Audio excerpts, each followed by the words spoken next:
بسم اللہ الرحمن الرحیم نحمدہ ونصلی علی رسولہ الکریم اما بعد۔ کل سورہ فاتحہ کے مختلف نام بتائے گئے تھے اور ان ناموں کی وجہ اور تاثیر بھی بتائی گئی تھی۔ 10 نام کل ذکر ہوئے تھے، 15 ناموں میں سے 10 کل ذکر ہوئے تھے۔ فاتحۃ الکتاب، سورۃ الحمد، ام القرآن اور 7 مثانی، وافیہ، کافیہ، اساس، شفا، تعلیم المسئلہ اور سورۃ الشکر، اور 5 جو آج بیان کیے جائیں گے ان میں سے پہلا نام ہے سورۃ الدعاء۔ اس کو دعا والی سورت بھی کہا جاتا ہے، اور وجہ اس کی یہ ہے کہ اس میں اللہ تبارک و تعالیٰ کی حمد و ثنا بیان کرنے کے بعد، اللہ تبارک و تعالیٰ کے لیے عبودیت اور استعانت کا اقرار اور اظہار کرنے کے بعد انسان اپنی حاجت بھی طلب کرتا ہے۔ اہدنا الصراط المستقیم صراط الذین انعمت علیہم غیر المغضوب علیہم ولا الضالین۔ یہ حاجت بھی طلب کرتا ہے، اللہ سے حاجت مانگتا ہے، اور وہ سب سے ضروری حاجت ہے، تو اس وجہ سے اس کا نام سورہ دعا بھی ہے۔ اس کا نام سورہ رقیہ بھی ہے۔ رقیہ کہا جاتا ہے عربی میں جھاڑ پھونک کو، دم کرنے کو۔ ظاہر ہے اس سورت کے ذریعے مریض پہ دم کیا جاتا ہے، اور جب مریض پہ سورت کو پڑھ کے دم کیا جاتا ہے تو مریض کو اللہ شفا دیتا ہے، اس لیے اس کو سورہ رقیہ بھی کہا جاتا ہے، جھاڑ پھونک والی سورت۔ جیسا کہ حضرت ابو سعید خدری ان کی روایت میں آتا ہے کہ جب انہوں نے سردار کو، جس کو بچھو نے کاٹا تھا، زہر جسم میں چلا گیا تھا، سورہ فاتحہ کے ساتھ اس کو دم کیا، وہ صحیح ہو گیا۔ تو پھر رسول اللہ صلی اللہ علیہ وسلم نے ان کو بتایا اور ان سے پوچھا کہ تمہیں کیا پتہ چلا، تمہیں کیا پتہ کہ یہ جھاڑ پھونک والی صورت ہے؟ اور اس میں اللہ تبارک و تعالیٰ نے زہر سے اور مختلف مضر چیزوں سے شفا رکھی ہے۔ تو بہرحال اس صورت کے ذریعے جھاڑ پھونک دیا جاتا ہے، مریض کو دم کیا جاتا ہے، اس کے نتیجے میں اللہ شفا دیتا ہے۔ لیکن سورہ دارمی میں گزشتہ درس میں گزر چکا ہے، کل والے درس میں، کہ سورہ فاتحہ ہر بیماری کی شفا ہے، ہر بیماری کی شفا ہے۔ تو اس کو جو ہے نا کیا کہا جاتا ہے کہ اس کے ذریعے مریض پہ دم کیا جاتا ہے، سورہ رقیہ، جھاڑ پھونک والی سورت۔ اور اس کا 13واں نام ہے سورہ واقعہ۔ واقعہ کے معنی بچانے والی۔ جو آدمی اس پر ایمان لے آتا ہے اور اس کی تلاوت کرتا ہے، اللہ تبارک و تعالی اس ایمان کی برکت سے اور اس کی تلاوت کی برکت سے، اس کے پڑھنے کی برکت سے، پڑھنے والے کو دنیا آخرت دونوں کے شرور اور فتنوں سے بچا دیتا ہے۔ کتنی عظیم صورت ہے۔ جیسے آپ نے کل والے درس پہ سنا کہ جو آدمی دائیں کروٹ پہ لیٹ کے سورہ فاتحہ پڑھے اور سورہ سات پھر سورہ اخلاص پڑھے، قل اللہ احد، اللہ تبارک و تعالی دنیا میں تو موت کے سوا ہر چیز سے اس کو محفوظ کر دیتا ہے۔ موت کے سوا ہر چیز سے وہ کیا ہو جاتا ہے؟ ہر شر سے، فتنے سے، ہر برائی سے وہ معمور ہو جاتا ہے، عمل میں ہو جاتا ہے۔ اور آخرت میں کیا صلہ ملے گا؟ سورہ فاتحہ پڑھنے کا اور سورہ اخلاص پڑھنے کا، کہ اللہ تبارک و تعالیٰ کہے گا تو دنیا میں دائیں کروٹ پہ لیٹ کے سورہ فاتحہ، سورہ اخلاص پڑھا کرتا تھا، اب دائیں راستے پہ، دائیں جانب پہ چل کے جنت میں داخل ہوگا۔ تمہارے لیے اتنی بڑی صورت ہے، اس کو سورہ واقعہ بھی کہا جاتا ہے، بچانے والی۔ جو اس پر ایمان لاتے، اس کی تلاوت کرتے ہیں، اللہ اس کو دنیا آخرت دونوں کے شرور اور فتنوں سے بچا دیتا ہے۔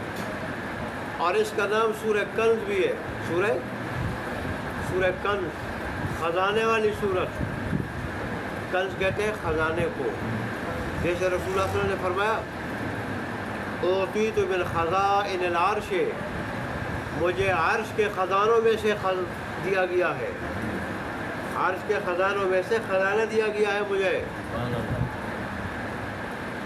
تو پہلے نمبر پہ عرش کے خزانوں میں سے خزانہ سورہ فاتحہ ہے، دوسرے نمبر پر آیت الکرسی ہے، اس کا بھی اپنی جگہ بڑا اجر ہے،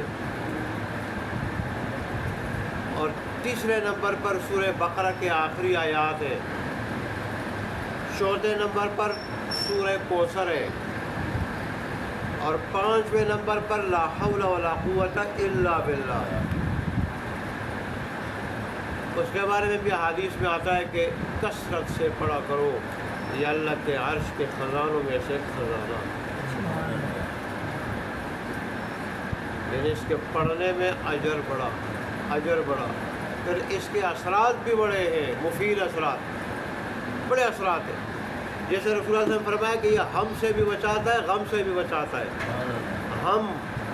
ہم کس کو کہا جاتا ہے؟ اس ہا کے ساتھ، اس ہا کے ساتھ ہم کس کو کہتے ہیں؟ اس غم کو کہا جاتا ہے جس کا سبب معلوم نہ ہو، جس کا، اس پریشانی کو اور غم کو جس کا سبب معلوم نہ ہو، دل پریشان ہے وجہ معلوم نہیں، اس کو ہم کہا جاتا ہے، اور غم کہا جاتا ہے، اس کو ہم اردو میں بھی غم کہتے ہیں، اس پریشانی کو جس کا سبب معلوم ہو، مالی نقصان ہو گیا ہے، کوئی آدمی کوئی گھر میں بیمار ہے، خود بیمار ہے، یا کسی کی طرف سے کوئی خطرہ ہے، کوئی پریشانی ہے، سبب معلوم ہے، تو سبب معلوم ہو، انسان پریشان ہو، غمگین ہو، اس کو غم کہا جاتا ہے۔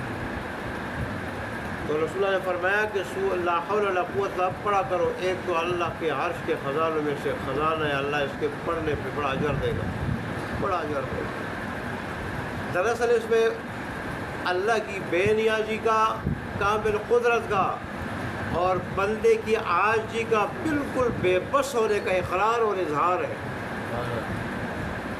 لا حول، اس کا کیا معنی؟ حولہ کہتے ہیں پھیرنے کو، حولہ کہتے ہیں پھیرنے کو، لا حول، پھیرنے کی کوئی طاقت نہیں، کس چیز سے پھیرنے کی؟ گناہ سے، نافرمانی سے، بغاوت سے، ہر قسم کی برائی سے، مصیبت سے، ہر قسم کی برائی سے، مصیبت سے، یا برائی کو اور مصیبت کو پھیرنے کی طاقت انسان سے، خود انسان کو برائی کرنے سے پھیرنے کی کوئی طاقت نہیں۔ اس طرح ولا قوت، اور نیکی اور اطاعت،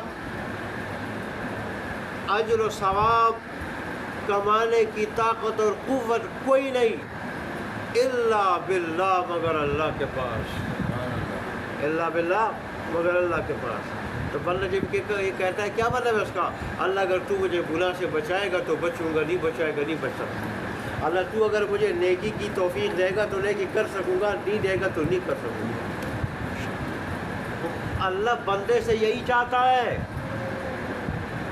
کہ یہ میری بے نیازی کا اور اپنی بے بسی کا اقرار و اظہار کرے۔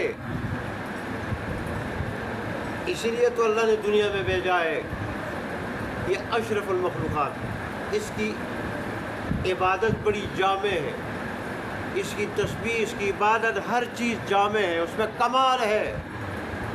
ظاہر ہے یہ ساری کی ساری مخلوقات میں اشرف ہے، ان کے لیے نمونہ ہے۔ جب یہ اللہ تبارک و تعالیٰ کی بے نیازی کا اور اپنی بے بسی کا اور دوسرے الفاظ میں حقیقت کا اظہار، اقرار کرتا ہے تو یہ اللہ بڑا پسند کرتا ہے، کیونکہ وہ خالق ہے، مالک ہے، بے نیاز ہے، اور اس کے سوا ساری کی ساری چیزیں مخلوق ہے، بے بس ہے، اسی کی محتاج ہے۔ تو اس سے اللہ کے سوا ہر چیز کے محتاج ہونے کا، اللہ کے بے نیاز ہونے کا اظہار ہوتا ہے۔ اس لیے اللہ نے اس کو عرش کے خزانوں میں سے خزانہ قرار دیا، اجر و ثواب کے اعتبار سے، انسان کو مصیبتوں سے بچنے کے اعتبار سے، انسان کو فوائد ملنے کے اعتبار سے اللہ تبارک و تعالیٰ کو عرش کے خزانے میں سے خزانہ قرار دیا۔ یہی وجہ ہے جو انسان یہ پڑھتا ہے اللہ تبارک و تعالیٰ اس کے پاس مال و دولت، دنیا کی ساری خوشیوں، فوائد اور راحتوں کے انبار لگا دیتا اور مصیبتوں سے اللہ دیوار بنا دیتا۔ اس طرح انہوں نے فرمایا یہ غم سے بھی نجات دیتا ہے جس کا سبب معلوم ہو، یہ ہم سے بھی نجات دیتا ہے جس کا سبب معلوم ہو۔ دوبارہ سورہ فاتحہ کا ایک نام سورہ کنز ہے، یہ بھی اللہ کے عرش کے خزانوں میں سے خزانہ ہے، اس کے پڑھنے کا بھی بڑا اجر ہے۔ اور اس کا 15 نام سورہ صلاح ہے، سورہ نماز والی سورت۔ نماز والی سورت کو کیوں کہا جاتا ہے کہ اس کو اللہ نے نماز کے ساتھ مخصوص کیا ہے، نماز کے ساتھ مخصوص کیا ہے، خاص کیا ہے کہ نماز کا فرض ہو یا نفل ہو، نماز کی ہر رکعت میں سورہ فاتحہ پڑھی جاتی ہے اور سورہ فاتحہ کو پڑھنا پڑتا ہے، نہیں تو نماز ناقص ہے۔ نماز کیا ہے؟ ناقص ہے۔ اور جب تک اس کو سجدے کے ساتھ اس کمی کو پورا نہ کیا جائے نماز واجب الادا ہے۔ ہر رکعت جہاں اور سورت پڑھے، سورت کے علاوہ تلاوت کرے، سورہ فاتحہ کے ساتھ پڑھنا واجب ہے، ضروری ہے۔ اس لیے اس کو سورہ صلاۃ بھی کہا جاتا ہے۔ اور پھر رسول اللہ صلی اللہ علیہ وسلم کا ارشاد بھی ہے کہ اللہ فرماتے ہیں قسمت الصلاۃ بینی و بین عبدی، میں نے نماز کو اپنے اور اپنے بندے کے درمیان تقسیم کر دیا ہے، وَلِعَبْدِ مَا سَأَلَ، اور میرے بندے کو وہ کچھ ملے گا جو سوال کرے گا۔ کس میں سوال کرے گا؟ سورہ فاتحہ میں، سورہ فاتحہ۔ اور سورہ فاتحہ میں بڑے کچھ سوالات کرتا ہے وہ، بڑے سوالات کرتا ہے وہ۔ سورہ فاتحہ میں اللہ کی مدد مانگتا ہے۔ اللہ کہتا ہے سورہ فاتحہ پڑھ کے میری مدد مانگے گا، میں مدد کروں گا۔ مدد صحیح حدیث میں آئے وَلِعَبْدِ مَا سَأَلَ، اور میرے بندے کے لیے وہی کچھ ہوگا جو مانگے گا۔ تو اس لیے وہ کہتا ہے ایاک نستعین، اللہ میں تجھ سے مدد مانگتا ہوں۔ اللہ کہتا ہے میں تیری مدد کے لیے حاضر ہوں۔ پھر میں نے آپ کو حدیث اس دن بھی سنائی تھی، اور آج میں جب تفسیر دے رکھا تھا وہاں بھی انہوں نے وہ بات دوبارہ ذکر کی ہے کہ جب میرا بندہ کہتا ہے الحمدللہ رب العالمین،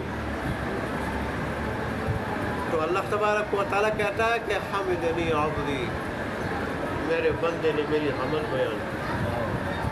بڑا خوش ہوتا ہے اللہ تبارک و تعالیٰ، خوش ہوتا ہے، راضی ہوتا ہے، فرشتوں کے سامنے کہتا ہے۔ اور جب بندہ کہتا ہے الرحمن الرحیم، تو اللہ کے فرماتا ہے کہ اثنی علی عبدی، میرے بندے نے میری ثنا بیان کی۔ اور جب وہ کہتے ہیں مالک یوم الدین، کہ اللہ تبارک و تعالیٰ قیامت کے دن کا مالک ہے، تو اللہ خوش ہو کے کہتا ہے میرے بندے نے میری بزرگی کا اظہار کیا، میری عظمت بیان کی، اور اپنے معاملات میرے سپر کر دیے۔ اور جب وہ کہتے ہیں ایاک نعبد و ایاک نستعین، اللہ تیری ہی عبادت کرتے ہیں ہم اور تجھے ہی سے مدد مانگتے ہیں۔ تو اللہ کہتا ہے ھذا بینی و بین عبدی، یہ میرے اور میرے بندے کے درمیان ہے۔ کیا مطلب؟ ایک کام اس کا ہے اور ایک کام میرا ہے۔ اس کا کام میری عبادت کرنا، جس کا اقرار وہ کرتا ہے ایاک نعبد، اللہ ہم تیری ہی عبادت کرتے ہیں، اور میرا کام کیا کرتا ہے؟ میرا کام کیا ہے جو میں کرتا ہوں؟ وَإِيَّاكَ نَسْتَعِينُ، بندہ کہتا ہے اللہ تجھے ہی سے مدد مانگتے ہیں، میں مدد کرتا ہوں، میں مدد کرتا ہوں۔ اور خاص کر جو میری نماز پڑھتا ہے میرے لیے، میری خوشی کے لیے نماز پڑھتا ہے، جو ساری عبادتوں سے بڑھ کر اہم عبادت، افضل عبادت اور میری سب سے زیادہ قرب دلانے والی عبادت ہے، پھر میں کیا کرتا ہوں؟ میں پھر بندے کی مدد کرتا ہوں۔ یا ایھا الذین آمنوا استعینوا بالصبر والصلاۃ، ہے یا نہیں؟ اے ایمان والو تم اللہ تبارک و تعالیٰ کی مدد حاصل کرو نماز سے اور صبر سے۔ نماز سے، نماز انسان پڑھتا ہے تو قرآن کا اعلان ہے اللہ کی مدد اس کے شامل حال ہو جاتی ہے، اور جس کے ساتھ اللہ کی مدد ہو پھر اس کے مقابلے میں بڑے بڑے لشکر آ جائے تو لشکر فیل ہو جاتے ہیں۔ موسیٰ علیہ السلام کے پیچھے فرعونیوں کا 13 لاکھ کا لشکر تھا، 13 لاکھ کا اسلحے سے مسلح تھا، اور بنی اسرائیل نے جب دیکھا لرزنے لگے، کانپنے لگے کہ آئے موسیٰ پکڑے گے ہم، تو نے ہمیں مروا دیا، خامخواہ مروا دیا۔ لیکن جب اللہ تبارک و تعالیٰ کی مدد کی موسیٰ علیہ السلام کے ساتھ، تو سارا کا سارا لشکر 13 لاکھ کا ڈوب گیا، مر گیا، ناکام ہو گیا۔ موسیٰ علیہ السلام اور بنی اسرائیل کو نہ پکڑ سکا۔ اللہ۔ اور اس طرح جب بندہ کہتا ہے اہدنا الصراط المستقیم، تو اللہ کہتا ہے یہ خاص میرے بندے کے لیے، خاص میرے بندے کے لیے۔ اور یہاں اللہ تبارک و تعالیٰ پھر فرماتے ہیں فرشتوں کے سامنے بڑے فخر سے کہ میرا بندہ جو بھی مجھ سے مانگے گا میں عطا کروں گا۔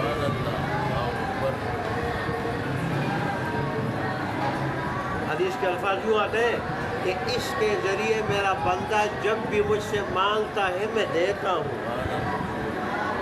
نماز میں سورہ فاتحہ پڑھتے ہوئے جب بندہ مانگتا ہے تو میں دیتا ہوں۔ پھر آگے کہتے ہیں صراط الذین انعمت علیہم، اللہ ان لوگوں کا راستہ، صراط مستقیم کس کو کہا جاتا ہے؟ انعام یافتہ بندوں کے راستے کو کہا جاتا ہے۔